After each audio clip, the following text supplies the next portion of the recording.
Bunjamin Setiawan, dokter sekaligus pengusaha ini pernah bangkrut sebelum berhasil membangun Kalbe Farma loh. Wah, kok bisa sih? Simak terus videonya.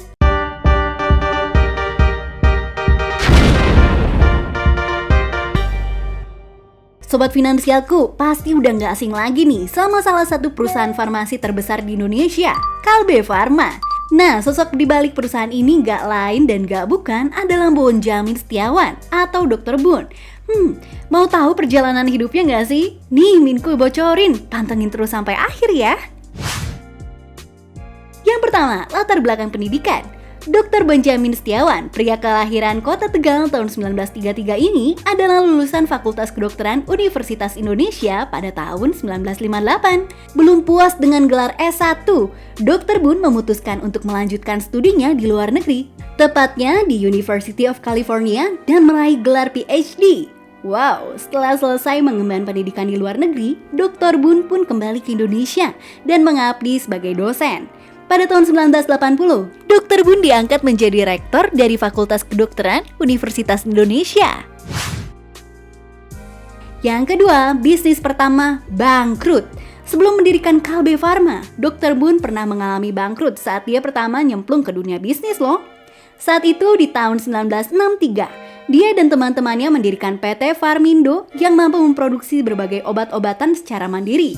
Sayangnya, karena ketidaktahuan tentang pemasaran produk, perusahaan itu cuma bisa bertahan selama 3 tahun aja.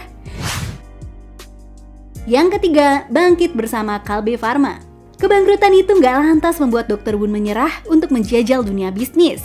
Kini dia mencoba peruntungannya dengan mendirikan Kalbe Farma yang dimulai dari garasi rumah bersama anggota keluarganya, yaitu Chow Lip Hang, Chow Lip Swan, dan juga Chow Lip Bing. Yang keempat, Dewi Fortuna bersama Kalbe Farma. Waktu itu obat-obatan dari perusahaan farmasi asing harganya masih tergolong tinggi. Sementara Kalbe Farma bukan cuma berfokus pada perusahaan asing, tapi juga perusahaan domestik. Makanya nggak aneh kalau Kalbe Farma mengeruk keuntungan dengan cepat dan bisa memperluas jaringan mereka dengan cepat juga. Kesuksesan ini memberikan kesempatan buat Dr. Bun untuk membangun anak perusahaan di bidang lain seperti toko buku Kalman yang didirikan pada tahun 1976. Berselang 2 tahun, Dr. Bun pun mendirikan perusahaan produsen makanan untuk anak-anak, yaitu PT Tatas Mulia. Ada juga beberapa anak perusahaan lainnya seperti PT Dankos Laboratories, PT Igar Jaya, PT Bank Arta Media, dan PT Enseval. Yang kelima, pencapaian PT Kalbe Farma.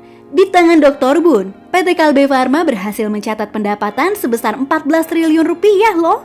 Dengan pencapaian ini juga membawa Dr. Bun menjadi dokter terkaya di Indonesia dengan pendapatan mencapai 3,3 miliar US dollar. Wow, hebat banget ya. Bahkan di tahun 2016, Dr. Bun Setiawan ini termasuk ke dalam jajaran orang terkaya di Indonesia di urutan ke-7. Setelah tahu perjuangan Dr. Bun, Minku belajar kalau menyerah bukanlah jalan keluar.